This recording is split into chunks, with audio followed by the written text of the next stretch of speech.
warm welcome to all of you. The topic for today is higher education, creating good citizens, not just good students. I have the pleasure, the proud privilege to have with me a very illustrious panel today. People who have had experience not simply of being in the academia, but good governance, policy making, working at the grassroots level, being part of civil society. They have many roles that they are playing and they have played during their long, passionate, I would say, association with education at all levels. But today they are here to focus more on higher education as per the topic that has been given to us. So, shall we start then? I'd like to first ask a general question from my panelists, and I'd like them to address it in like 1 or 2 sentences, because I think the first thing we need to do is to unpack the topic.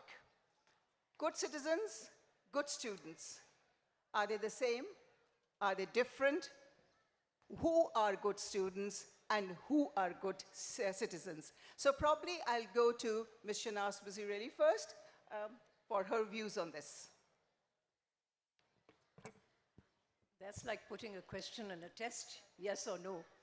So I will not answer in a yes or no, but certainly one of the functions of higher education is to produce citizens that share a commonality of views, and that's difficult in today's Pakistan to define.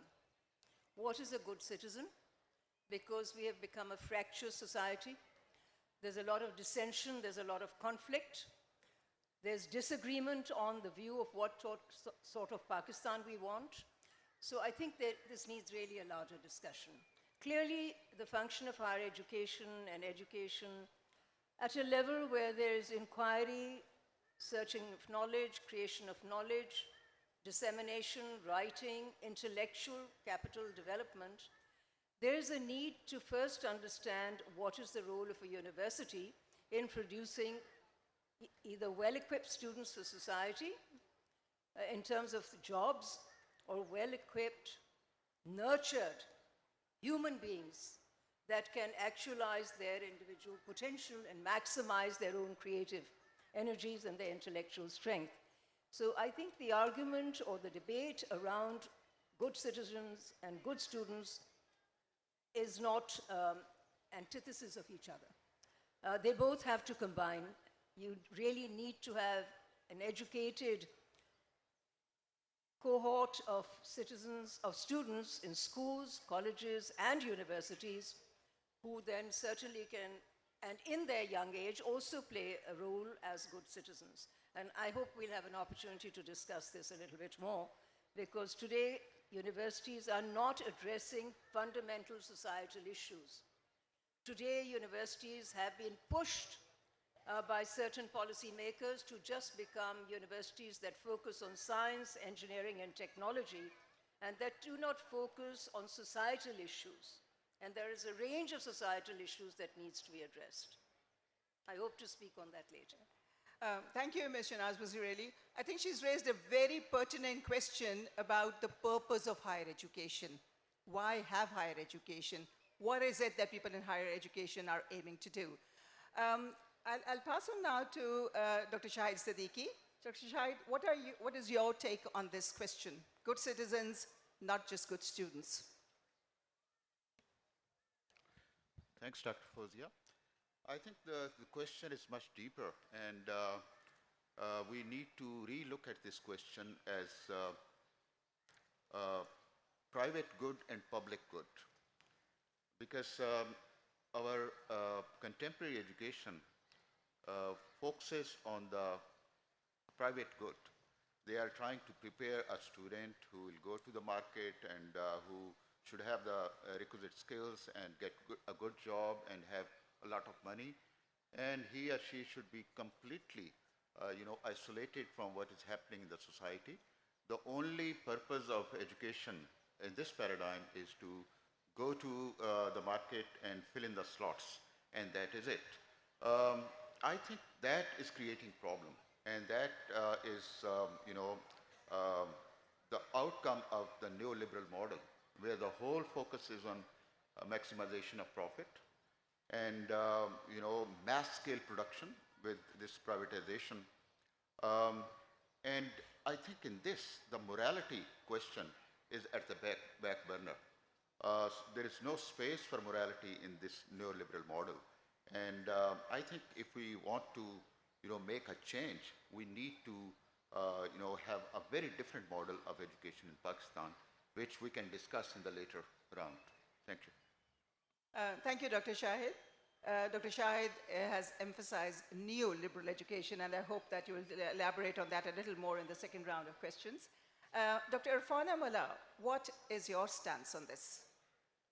I think there is no difference between good citizen and good students. Both are same. But first we have to see whether we are producing good citizens. If we are able to produce good citizens, they will automatically become good citizen. So these two are not different things. A good citizen, as Dr. Shahid pointed out, is the person who's responsible toward social ethos, toward community, toward nation, toward other responsibilities over him or her. But what we are producing, that depends upon the demand. We are producing products, not human beings. We are looking at the market, and market is giving us the model what kind of person we need. We never think over what kind of human beings we are producing. Therefore, in the context of Pakistan, whole higher education model is focused as market driven. That you have to produce researchers, you have to produce such and such graduates, but they never bother to inculcate knowledge that can enable them and make them a responsible citizen towards society, what society needs. If the students are going for, to protest for their right, we are branded them anti-state. We are filing the FIRs against them. We never bother, we never try to think, and we always say, this is not the job of a student. If students themselves are feeling the need and they think that society required their skills, their knowledge, and they are taking it and they are going for it, then state and society is stealing them not as a good students or good citizens. All those are branded as someone who are outside this model, which is projected, promoted, and I can say this is what our higher education commission, higher education policies define a system where a student, a good student is one which can capture the job, who has skills to capture the job in the market. Rest of qualities as a human, as a conscious citizen, civic sense, climate change, all other whatsoever you think is not on the plate of a good students which we are looking for. So I don't think these two are different things, they are the same. Doctor Irfana, आपने तो पूरा education का basic reason जो है उसी को question कर दिया, और आप कि हम गुड स्टूडेंट्स भी प्रोड्यूस कर रहे हैं कि नहीं कर रहे, और अगर कर रहे हैं तो फिर वो गुड सिटीजन्स भी होंगे. I think I'd like to invite Dr. Tariq Banuri now to give his views on this. Bismillah ar-Rahman ar-Rahim. Assalamu alaikum. Thank you, Fauzia. If you allow me, I want to take a step backwards. There's a well-known saying that if you bring up your children well, you can spoil your grandchildren. But if you spoil your children, then you will have to bring up your grandchildren. We have spoiled our children. We created an education system which was focused neither on creating good students nor on creating good citizens. And we are paying the price for it. And now we are trying to turn it back by raising all sorts of questions which we see are problems. This is one of the problems that we see. And in order to properly understand it, I do think that we need to take a look back not only at the what the object is, but also the means that we have at our disposal to do this. And I just want to leave you with three thoughts. Hopefully, I'll come back and talk about some of the practical issues. Thought number one is that knowledge is always produced in a community. Always and everywhere, knowledge is produced in a community. It's not a sole exercise. We learn from each other, and we build not only common knowledge, but also we build a narrative. Knowledge is not a monolithic entity. There are different types of knowledge which are incompatible with each other. One of my dear friends, Stephen Maughlin, in one of his very influential books, he distinguished between what he calls epistemic knowledge like mathematics, which can be taught in the classroom, and techne, which you have to learn, in which you have to learn through feel and through emotions and through interaction. And these two types of knowledge, not only are they fundamentally different, they don't coincide, but you have to teach them differently. And to this one could add, and this is Vico, the great historian, who said it 500 years ago. He said there is a third type of knowledge which can neither be taught nor be learned, but can only be absorbed through empathy. And that is the knowledge of justice. What is the experience of growing up as a woman in Pakistan? What is the experience of growing up as a black person in America? What is the experience of being a minority in Pakistan? I cannot experience them. It's beyond me to experience them, but I have to learn, because through learning we develop a common narrative. And there, Vico said, you have to learn this not through direct experience, because that experience is forbidden to you, nor through teaching, because teaching doesn't actually get to you, but through empathy, through love, through affection that you have to do it. The reason I'm saying it is that there are different types of knowledges, and those different types of knowledges require different types of communication. What we are trying to do through our younger generation is to create a good community, a decent community, a community that will prosper, that will take from us and make the world a better place than we have been able to make. And it requires all different types of transmission. You cannot actually have one form. Now, the university plays a central role in all of this. And this is the last point I'm going to make. You see, when a child grows up, they go through two fundamentally traumatic experiences. Both of them are like Alice in Wonderland. First, you leave the home and go to a university, which is an entirely different community in which you have to learn about curiosity and learning. Yes, you do it through school, but the university is when, as a young adult, you go and grapple with these issues. The rules are different. You have to learn how to behave. And then, of course, there's the jobs or business. You get into that, and there also you're confronted with a different reality, and you have to learn. And you learn through the three forms that I have said. You learn in the classroom, you learn through practical experience, and then you learn through example, through the image, through empathy. And it's very important for us to know how to create an environment in which the students who come there will bring a holistic form of knowledge with them when they go out. Now, that, of course, does require that you have to have people who can teach. It also requires us to have practical forms of learning, right? Labs are obvious things, but there are other things also. I will not dwell on that. But the third thing it does require, and let's not forget it, is empathy, the model, the image.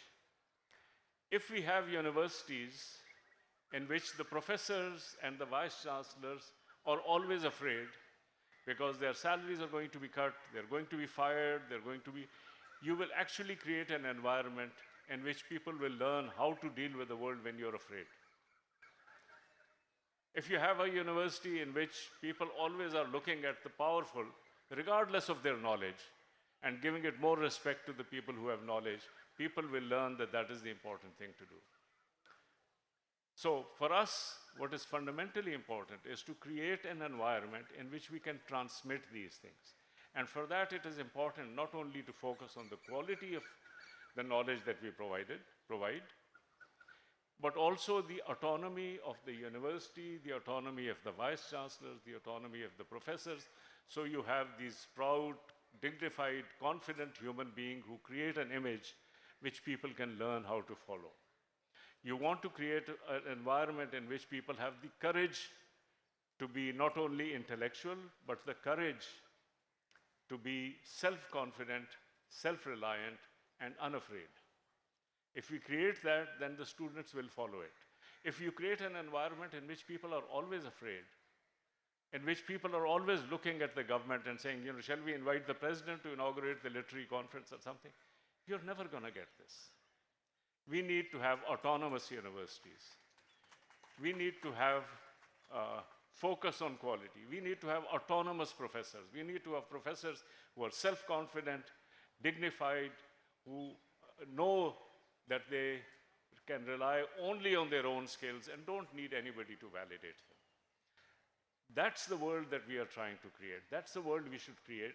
Once we do it, we create all of the skills that we need. As Arfana said, and that's perfectly right, that good citizens, good students, they're the same thing. You want people with curiosity, you want people with tolerance, but you have to have mechanisms through which they will learn.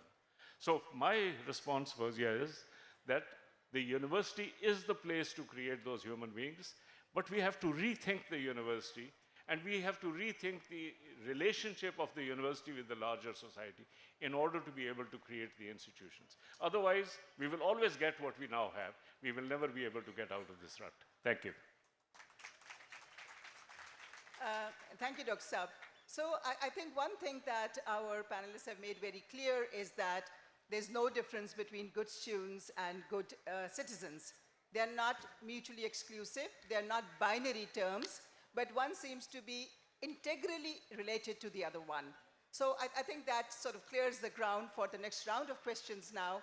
But also, I'd just like to focus on a couple of words that have been used. Products, the market, public and private good, holistic development, environment, knowledge, experiential knowledge, types of knowledge, knowledge through being socialized into an environment which is conducive to building citizenship qualities. I think in the second round of questions, I'm going to ask my panelists to actually elaborate on some of these ideas a little more for us to understand not only what is the purpose of higher education, but also how higher education can be integrally linked to society. At this point, we have students in the university. Once they go home, then it's a different environment and they do not carry the same values from one place to another. So I think that's one thing that I'd like us to focus on also, how to get them integrated with each other so that the students learn not just from the university environment, but environment in the society, and they go back and forth with that. I'll ask my first question, my second round, from Ms. Shahnaz Wazir Ali. As all of you know, Ms. Shahnaz Wazir Ali has a long association with education in different capacities. As a parliamentarian, as an advisor to education, as somebody who is extremely concerned about the education of the low-income and middle-income school children. As a trustee of Nasra School, she's been working there for almost 44 years now. She is now currently the president of ZEBIST. For us, that's a private university, a well-recognized university, supposedly a university which is for the elite, for the people who belong to the rich classes. So her experience spans over not just a number of years, but I think over a range of people from different socioeconomic strata of society. So my question to you is, what do you think that not just higher education, but education in general, what strategies can be used that can be applied to all socioeconomic strata of society to create not just good students, but also good citizens? So this is kind of a more practical question, I think, in terms of your experience. We'd like to hear from you what has been done and what could be done now in the future. Thank you very much, Fauzia. It's a very large question.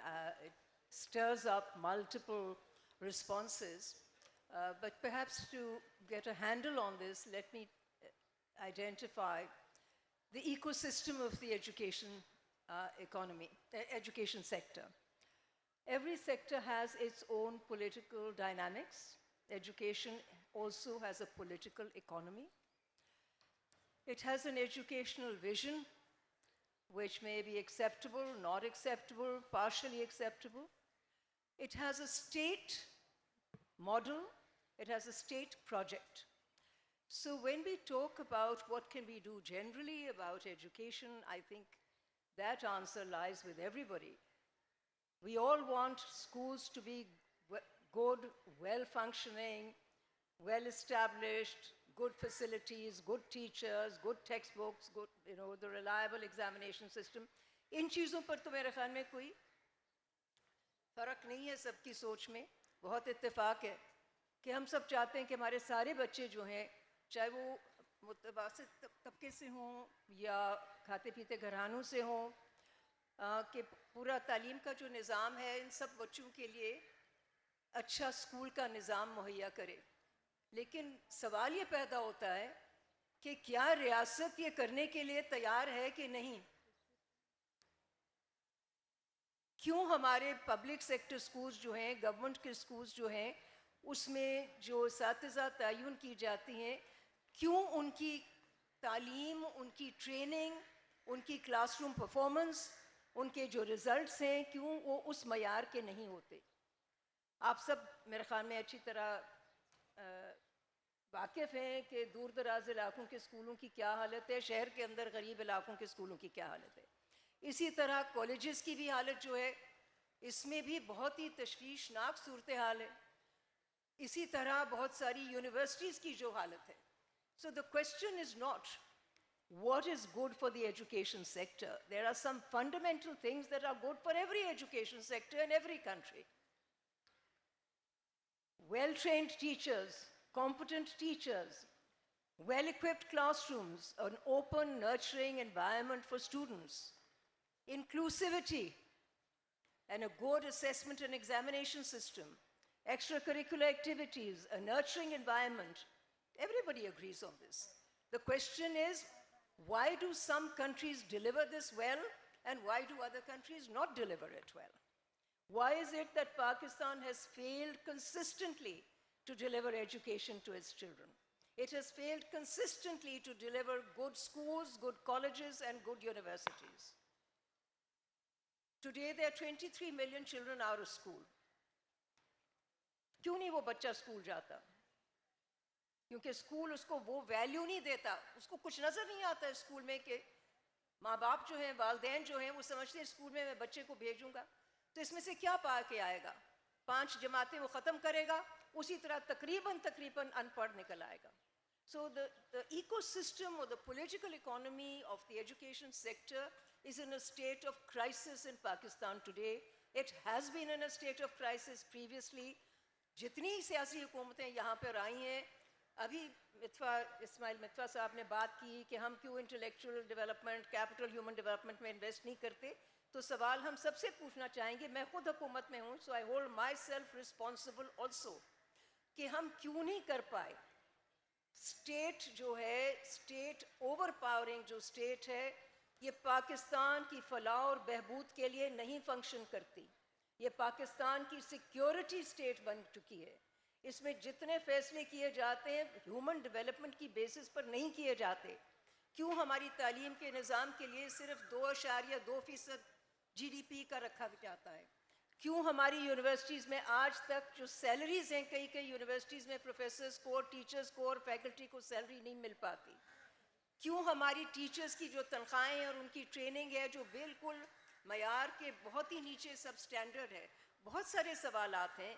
इसलिए कि state फैसले जब करती है, रियासत फैसले जब करती है, हम लोगों को मुंतखब करते हैं, ऐवानों में बैठते हैं, फाइनेंस मिनिस्टर्स जो फैसले करते हैं, تو وہ اس وقت نہیں دیکھتے کہ تعلیم کے لیے میں نے کیا کرنا ہے, اور صرف رقوم مختص کرنے کا وہ ایشو نہیں ہے. It is not just about financial allocations alone.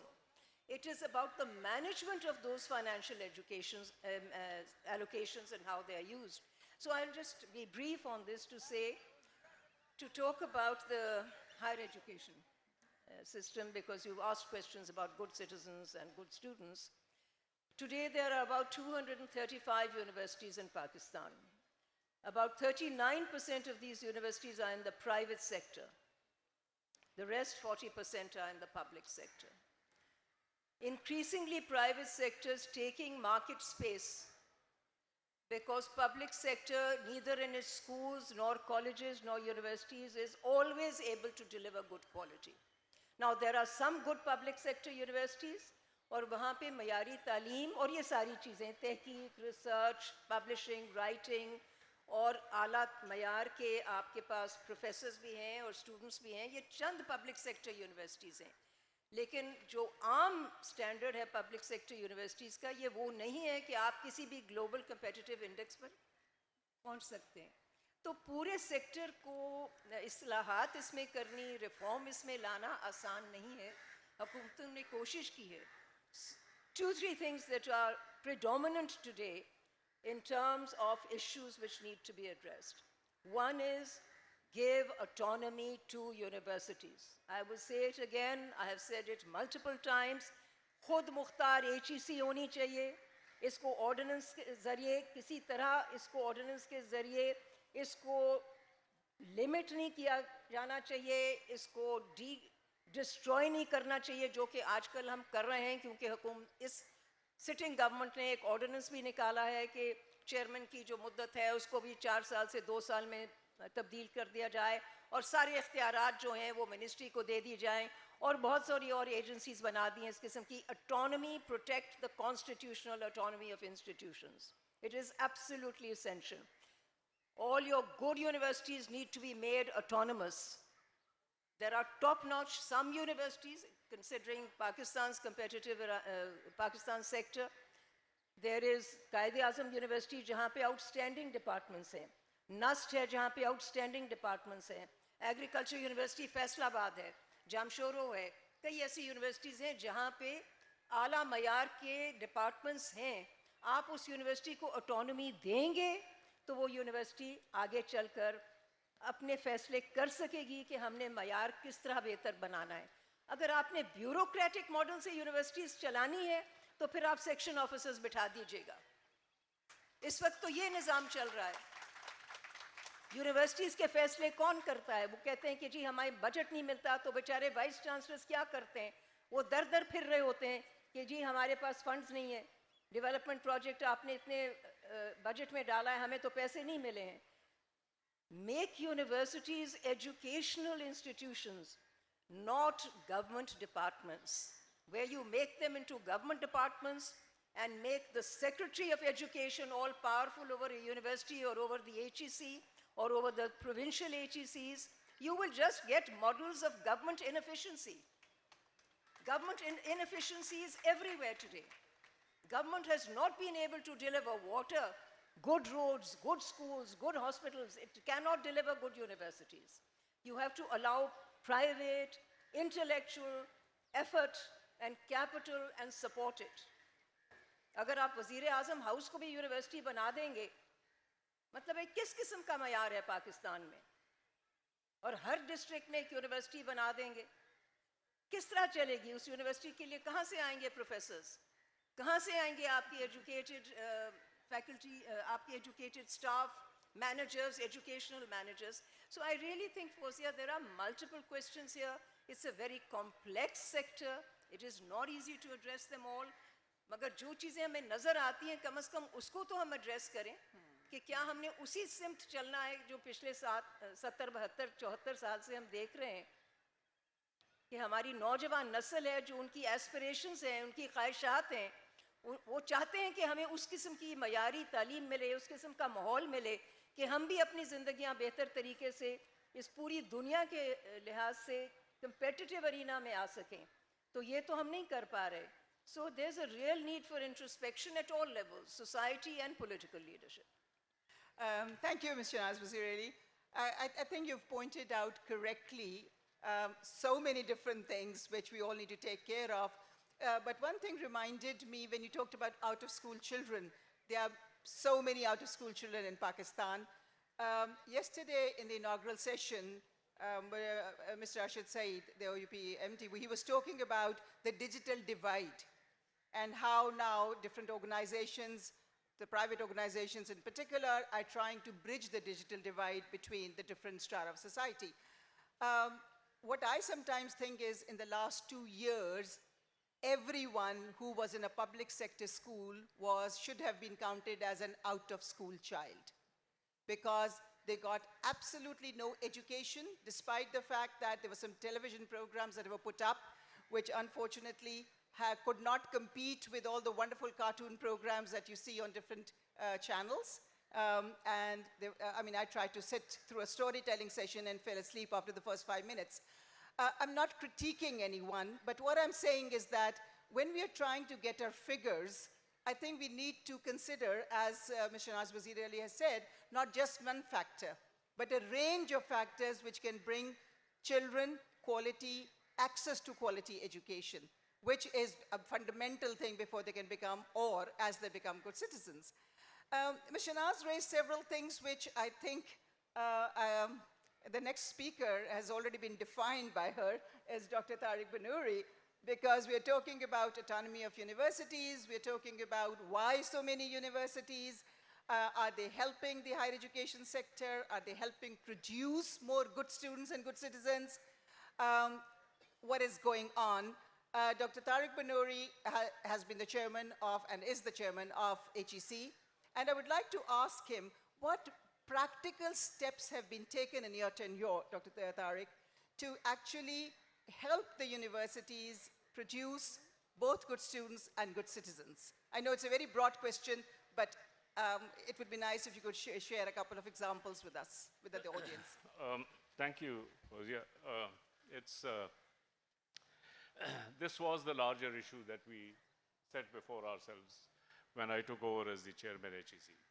The quality of education was dismal. The quality of research, it's 90% fake research, which we are trying to pass off as real research. The autonomy of university is non-existent. They're so dependent. Professors have to run from pillar to post just for ordinary things. It's a dismal situation. Students, when they come out, the employers, whether they are in industry or in government, say, okay, they are not ready for the jobs. When they come out, if they are talking about starting their own business and so forth, they are not ready for it. And much more importantly, for today's conversation, the kind of skills, the kind of competencies we need to provide to them to create a more progressive, a more harmonious, a more integrated country are non-existent. So we looked at this problem and we tried to address it in a number of ways. Basically, just to give you a little bit of a background, we set out these 5 goals. Quality, number 1. Autonomy of universities, number 2. Accountability of all educational institutions, number 3. Academic freedom, which is like the autonomy of the professors and of the faculty, number 4. And service to society, especially research, number 5. In sabko jo hai humne aage badhana hai. On quality, we have introduced a number of measures. We changed the we actually introduced an undergraduate policy.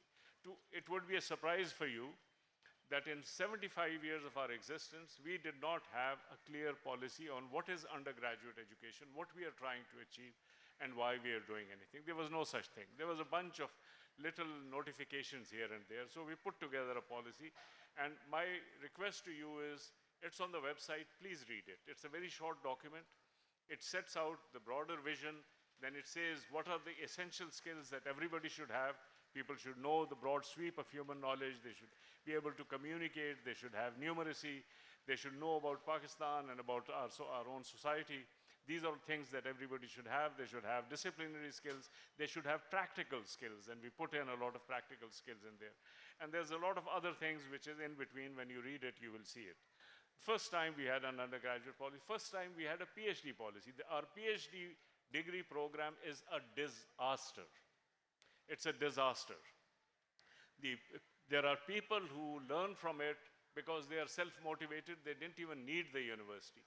But for the vast majority of people who go through it, it's a disservice we are providing to them. We don't give them any of the skills and competencies that we need. So first time we introduced that and tried again to give a proper forum. There are a number of other quality issues, research वगैरह पे उस पे मैं इस वक्त ज़्यादा बात नहीं करूँगा. लेकिन autonomy पे हमारा point of view ये है कि government जब भी करती है, they can only produce the quality of governance in the government. They can only reproduce it in the universities, and that is something we don't want. That is something we don't want. And so we would like to make sure that we move towards a place where the government basically pulls out of the universities, basically hands it over to academia कि आप खुद इसको run करें. When the academia runs it themselves, they will develop the confidence and so forth. Why does the government of Pakistan or provincial governments have to appoint vice chancellors? Why? Most places in the world, they are appointed by the universities themselves. Give the power to the universities. They have a syndicate, they have senate. If there are problems with it, fix those problems, hand it over back to the universities. Why does HEC and the government have to issue notifications about the terms and conditions of professors? What's going on here? Professors spend days, months, hours running after us, running after the provincial governments to get very simple things done. Why the hell are we doing it? Create very transparent rules, hand it over back to them, let them run it. Why are we interfering, giving discretionary benefits to different universities? 240 universities hain. They are like children. Why should I distinguish between one child and the other? When I took over as chairman HEC, I said I will not distinguish between them. There is a formula. According to this formula, the universities will get the benefits. If a vice chancellor knows me, is my friend, it does not matter. They will not get a penny more from me. If a vice chancellor hates me, is trying to do terrible things to me, it does not matter. They will not get a penny less from me. Today, every day you read in the newspapers, the government has announced that this university is going to get this. Every time the government gives a discretionary grant to one university, it interferes in the autonomy of the universities. Stop it. Get out. If you want to give money, distribute it evenly, according to the formula about their needs and about their performances and about their students' enrollments and so on and so forth. Don't make any kind of a distinction, because then you have the image, the picture of the vice chancellor spending all their days sitting in the government offices and trying to get things done. Stop this. The vice chancellor is to sit in the university, run the university, talk to the professors, make sure that people get good education, make sure that people do good research. He or she should not be sitting in the offices of section officers and deputy secretaries trying to get their budgets, or for that matter in the office of chairman Higher Education Commission or somebody in the Higher Education Commission to get things done. They should know that things are moving according to a process, and there will be no discrimination between them. This is the fundamental rule of non-discrimination, of autonomy. Stop interference. Stop giving discretionary funds. I have stopped doing it, and it has created a lot of problems for me. The professors, there's a kind of a Kafkaesque system about their promotions and recruitments and tenures and this, that, and the other. They spend years running after us. You know, one by one, I've tried to simplify it. I think by the time I leave, I would have simplified it, turned it back to them, stopped all of this interference that is taking place in the university matters. This is fundamental. And the final thing is students. They are the real purpose why the university is there. One is we did not allow unions to take place for almost 40 years. And number two, nobody, even when I was sitting as chairman HEC, nobody wanted to talk to me about students. They wanted to talk, ji, meri tankhwah itni hai, ये grant इतना दे दें, वो कर दें. What is happening to the students is our fundamental responsibility. That is something that we need to focus on. That's something the VC needs to focus on, and I need to focus on. So we need to create an environment in this thing. Now let me turn back the last part of the question, Fauzia. My view about all of this is that all of this are inputs. All of these are inputs. The real purpose is to have universities with professors who are secure and who spend their entire time thinking about how I'm going to give quality education to the children and how I'm going to do the kind of research which will expand the frontiers of knowledge. Those are the things we want them to think about. I don't want them to think about, which politician am I going to get to help me solve my case, or how do I get this person or that person to provide funding, even to the extent that the VC has to say, कि जी, मेरी छुट्टी की दरखास्त गई हुई है, वो छुट्टी की दरखास्त pass करा दें. Right? We don't want them to be worrying about this thing. These are things that they should be doing this on their own. But all that I have said, my view about this is that this is an input. The real output is if the student and the professor takes it into their hand and said, I want quality, I want autonomy, I want accountability, I want to provide service to society, and I want my academic freedom. And I will not let you interfere with these. If the student and the faculty pick up that torch, then we are moving forward. It's not the government. The government, whenever it has intervened, it has created a mess. Get out. It's not the HEC. HEC has created this Byzantine system in which we are favoring some people, harming other people, and so forth. Stop it. Make it transparent. Just pass it on back to them. It's at the university that we want to create that environment of excellence, that people will do it themselves.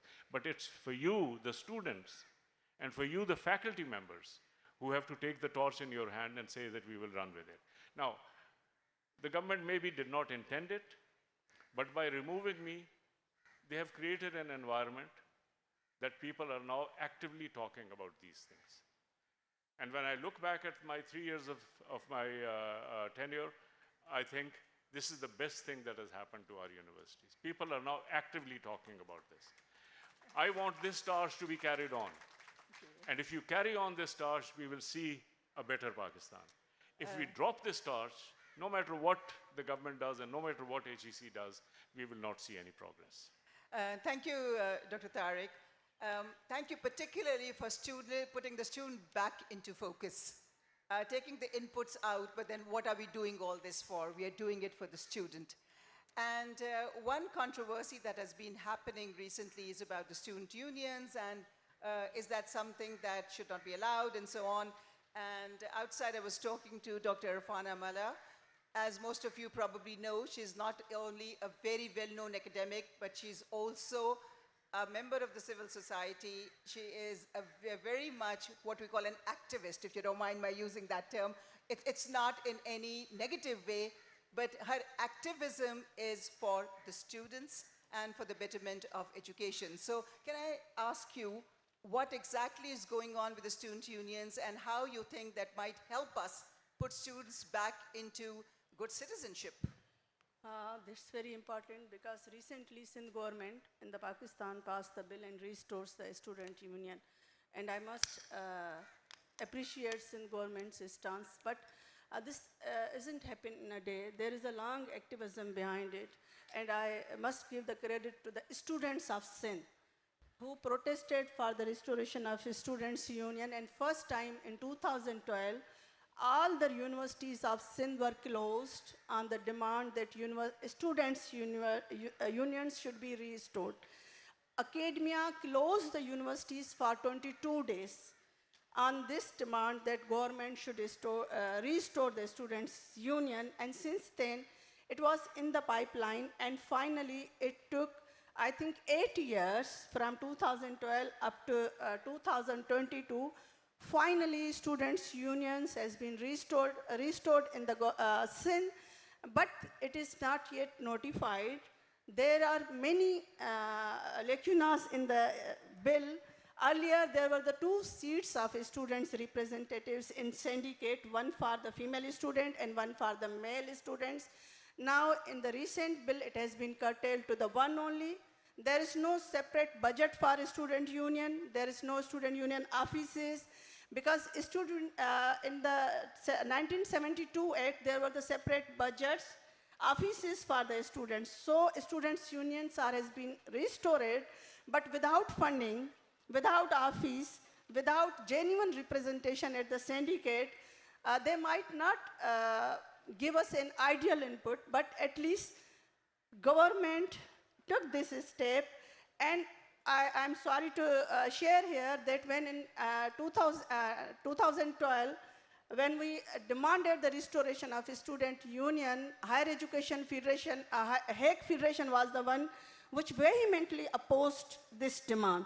And I must appreciate Tariq Banuri Saab, who is accepting this demand of a student, and he's the one who says that, openly says, because no chairman has ever said that the vice chancellors are reduced to the level of SO and they are just roaming in the offices for the budget.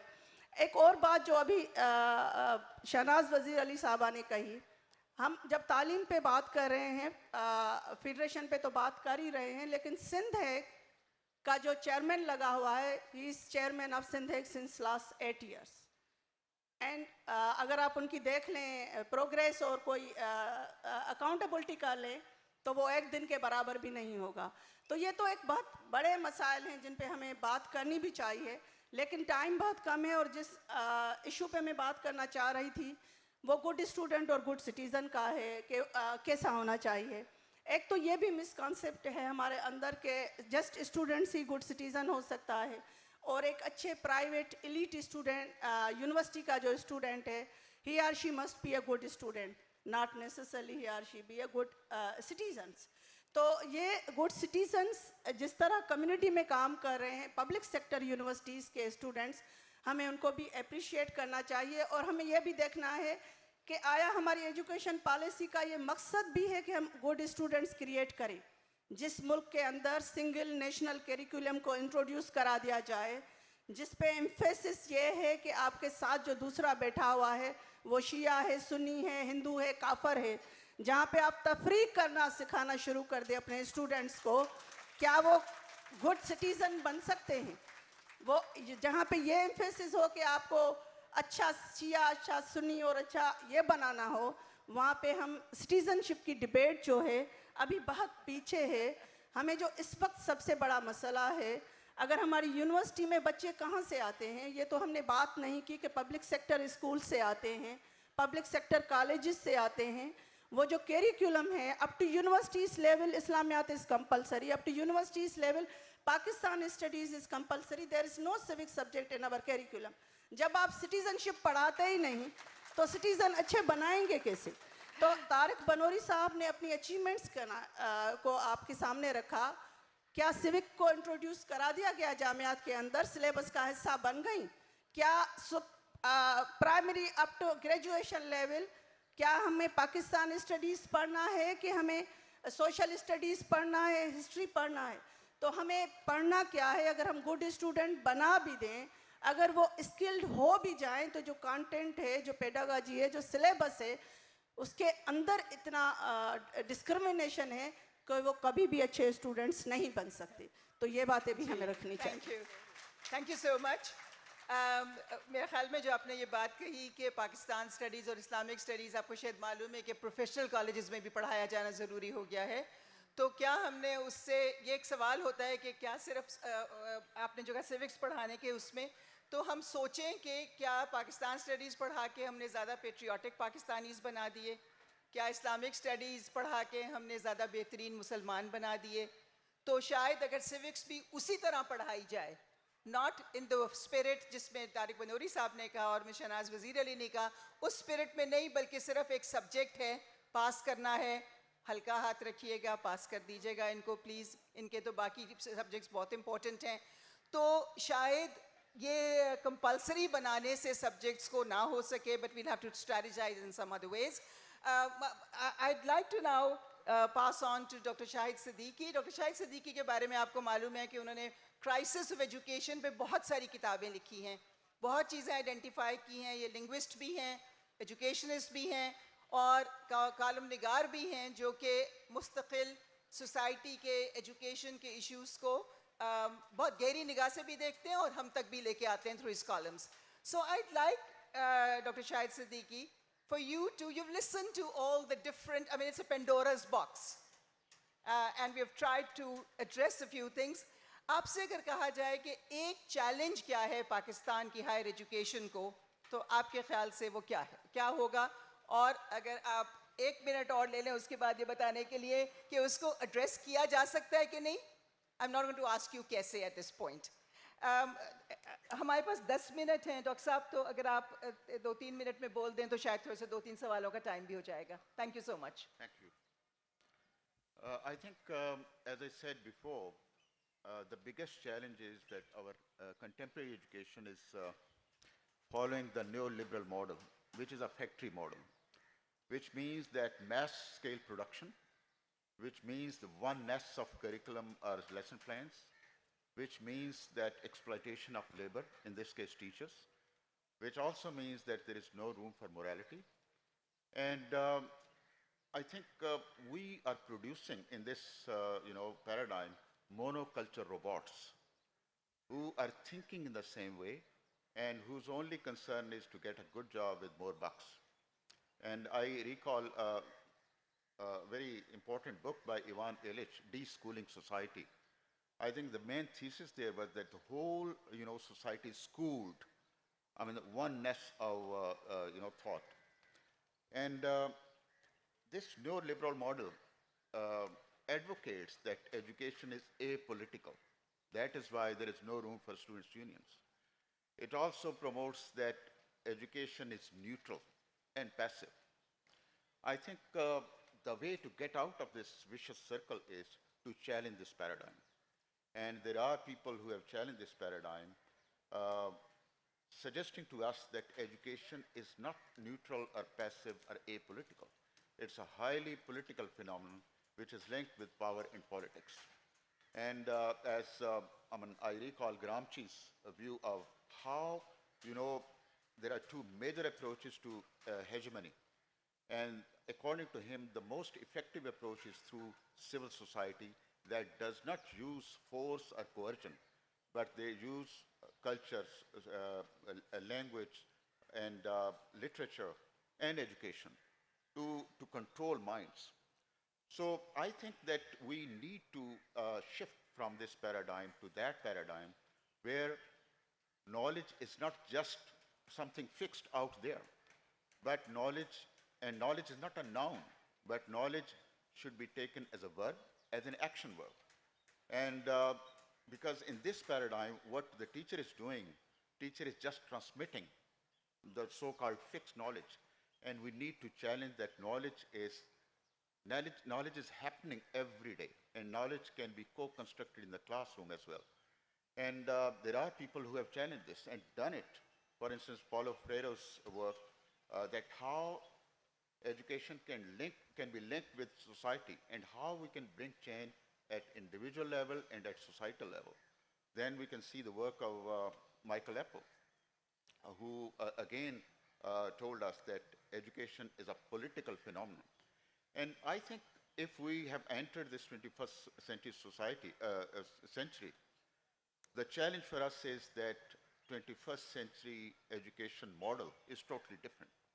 If let me refer to Harari's book, 21 Lessons for 21st Century, and there is one chapter on education. There are some, skills which are going to be very relevant, and those skills are creativity, critical thinking, collaboration, communication. And our schools are not preparing students for that, because what we are teaching here in our mainstream schools is conformity. And I think that is just the opposite of education. Education means development. Education means freedoms, as Amartya Sen would say, freedom of thought, freedom of expression, and freedom of choice. And unless that kind of education is not, in vogue in our schools, I think we will be just talking about this literacy rate and all that, and we won't be preparing our students for the 21st century challenge. Thank you. Thank you, Dr. Saab. Education is not apolitical.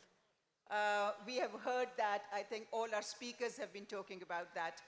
I think we still have 5 minutes, so let's have a couple of questions. What I request from the people who ask a question is, please keep it brief and focused, and don't make a comment, but just ask a question. If it's a general question, you can say anybody can answer it. If it's specifically addressed to a speaker, please name the speaker to whom the question is addressed. Thank you. So the question begins there, I think. My name is Mahesh Kumar. मेरा सवाल है तारिक बनूरी साहब madam से आप सबने जो panel है सबने बोला है कि गुड स्टूडेंट और गुड सिटीजन आप मुझे बताएं कि अब हमारे निसाब में तो इरफाना जी जो बात की अगर गैर मज़हब को आप काफर लिखेंगे तो गुड सिटीजन कैसे बनेगा एक बात तो ये दूसरी बात ये कि यूनियन पे अगर गुड स्टूडेंट है तो गुड सिटीजन भी है गुड लीडर भी है यूनियन पे पाबंदी है कितने सालों से सिंध गवर्नमेंट ने अभी पाबंदी हटाई है आप हेक के चेयरमैन हैं आप इस पे अपना पॉइंट ऑफ व्यू दें कि ये जो गुड से सिटीजन है यूनियन पे पाबंदी हटाने और दूसरे आप सूबों को क्यों प्रेशर नहीं करते और दूसरा जो प्राइवेट जो यूनिवर्सिटी हैं उसमें भी यूनियन बननी चाहिए जी शुक्रिया डॉक्टर तारिक ये सवाल आपके लिए था मेरे ख्याल में इन्होंने मेरी बात नहीं सुनी I am a strong supporter of student unions. I was the president of the student union myself when I was in college, or the first chairman of HEC who was the president of a student union, and I am very strongly supportive. मैंने ये भी कहा था कि लोग कहते हैं कि उसमें मसले हैं तो मैंने कहा जब मसले हैं तो वो हल करें ये नहीं होना चाहिए there's a well known saying कि अगर आपको जूता फिट नहीं आता तो फिर पैर काट दो जूता नहीं फिट आता तो पैर नहीं काटते जूते को फिट करते हैं तो इसलिए I am very strongly supportive of this thing उसमें अगर कोई प्रॉब्लम्स हैं उसके लिए हम काम कर सकते हैं दूसरा आपने फरमाया कि जी निसाब में मैं इस चीज़ के ना मैं प्रेस्क्राइब करना चाहता हूँ और ना मैं करूँगा मैं चाहता हूँ देखें आप कोई भी सब्जेक्ट बना दें आप गलत प्रोफेसर चूज़ करेंगे वो उसको बुरा पढ़ाएंगे आप अच्छा प्रोफेसर चूज़ करेंगे वो अच्छा पढ़ाएंगे हम यूनिवर्सिटी को ऑटोनॉमी देना चाहते हैं वो अच्छे प्रोफेसर्स चूज़ करें ताकि वो खुद से फिर उसको फैसला कर सकें कोई बहुत मसले हुए तो वो फिर वीसीज और वो उसको हल करें I don't want to prescribe this what I want to do is to give a sense कि every graduate has to know some things ये हमने कहा है they also have to know some discipline they have to know have some practical knowledge बाकी आपके हाथ में Thank you. Dr. Tariq, Ms. Shahnaz would like to add to it. पूछा था कि ये जो सिंध हुकूमत ने हाल ही में स्टूडेंट यूनियंस का बिल जो है वो पास किया है हाँ ये प्राइवेट सेक्टर यूनिवर्सिटीज़ पर भी मुकम्मल तौर पर लागू है और इसकी रूल्स और रेगुलेशंस आजकल बन रही हैं फिर नोटिफिकेशंस वगैरह निकल आएंगी तो सिंध में जितनी यूनिवर्सिटीज़ हैं उन सब में स्टूडेंट्स यूनियंस की रेस्टोरेशन जो है वो अमल में लाई जाएगी I think that's extremely good news to hear. जी मेरा सवाल है डॉक्टर तारिक बनूरी साहब से कि मैं भी एक फेडरल यूनिवर्सिटी के सिंडिकेट पर और उनकी सेनेट पर हूँ 3 साल से हमने अपने सर धड़ की बाजी लगा ली है कि वाइस चांसलर अपॉइंट कर लें और वहाँ फैसला साजी में इतनी देर होती है तकलीफ दे कि जब तक आप एक आदमी को सेलेक्ट करते हैं वो कहीं और चला जाता है फिर दूसरे पे और दूसरा ये कि कोई भी आदमी खड़ा होता है 60-70 एप्लीकेंट्स आए कोई भी एक खड़ा हो जाएगा कि साहब मेरे साथ जाती हुई है कोर्ट उसको वहाँ स्टे दे देता है और वो हैंग ऑन करता रहता है लटकती रहती है आपने देखा होगा सिंध में भी हर यूनिवर्सिटी जहाँ भी अपॉइंटमेंट हुई है हर जगह स्टे आ गया कराची यूनिवर्सिटी में भी देख लीजिए एक अजाब सा हो गया कैसे चलेंगी यूनिवर्सिटियाँ कैसे काम होगा आगे एजुकेशन कैसे आगे बढ़ेगी देखें इस वक्त आवाम का कॉन्फिडेंस एग्जिस्टिंग अपॉइंटमेंट सिस्टम पे नहीं है जब कॉन्फिडेंस नहीं होता तो फिर हर किस्म के लोग उसमें ऑब्जेक्शंस लाते हैं اور کورٹس کی یہ ذمہ داری ہے کہ وہ آبجیکشنز کو جہاں پہ ان کو مناسب سمجھیں انٹرٹین کریں. اگر غلط کام ہو رہا ہے اور بہت ہو رہا ہے تو پھر وہ انٹرٹین کریں گے. یہ صرف آپ کی یونیورسٹی کا مسئلہ نہیں ہے, ہر طرف ہم دیکھ رہے ہیں. ایک تو یہ ہے کہ اس میں ان آرڈینیٹ ڈیلیز, پھر وہ گورنمنٹ کے اپنے ایک بڑے انٹریکیٹ طریقے ہوتے ہیں جن سے وہ لوگوں کو لگاتے ہیں. پھر اس کے بعد اور عجیب و غریب سے نمبر دیکھتے ہیں. یہ بھی 20 سال سے انہوں نے عجیب و غریب سے نمبر عام کیے ہوئے ہیں. All of this is a problem. We need to give the power back to the universities. آپ خود لگائیں. اگر برے وائس چانسلر لگائیں گے آپ کی یونیورسٹی بیٹھ جائے گی, آپ کے پاس اسٹوڈنٹس آنا بند ہو جائیں گے. اچھے وائس چانسلر لگائیں گے آپ کی یونیورسٹی پروان چڑھے گی, آپ کے پاس اسٹوڈنٹس آنا شروع ہو جائیں گے. I want you to have the powers. آپ ذمہ داری لیں تاکہ آپ کے اوپر آئے.